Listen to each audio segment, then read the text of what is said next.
Отборите на Ботев Враца и рилски спортист Самоков завършиха наравно 1-1 в седмия кръг от първенството на западната Б професионална футболна група. Двобоят се игра на отлично подготвения терен на стадион Христо Ботев във Враца. Началните минути на срещата започнаха с по-активна игра на домакините, като гостите затвориха подстъпите към вратата на Чавдаров. Самоковци разчитаха предимно на контратаки, като при една от тях в 38-та минута централният бранител на ботевци Пламен Нотев върна топката на вратаря Митов. Последния буквално подари коженото кълбо на нападателя на гостите Ивайло Захариев, който от границата на вратарското поле стреля остро и капитана Емануил Борисов си отбеляза ефектен автогол за 0-1. До този нелеп гол врачанските футболисти владееха ситуацията на терена, като възможности за гол имаха Рангелов, Найденов, Чалъков и Романов. В края на полувремето гостите можеха и да удвоят предината, но Митов спаси удара с глава на Янков.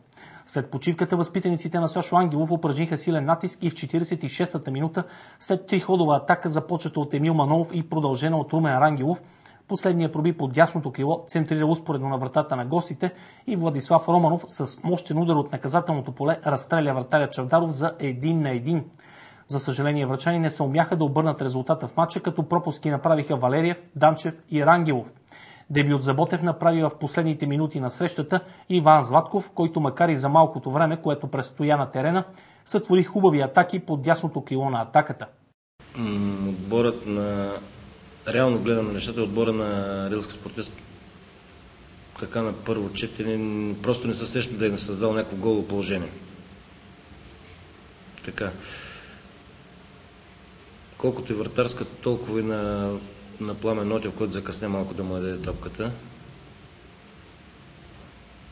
Жалко, че пак наша грешка става гол.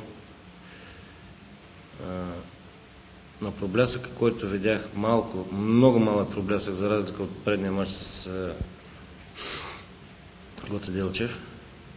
Може би и гола малко би го кръши. Има някакъв проблясък. Така, въпреки равенството, отборът на Ботев Враца заема пето място с актив от 10 точки и голова разлика 10-9.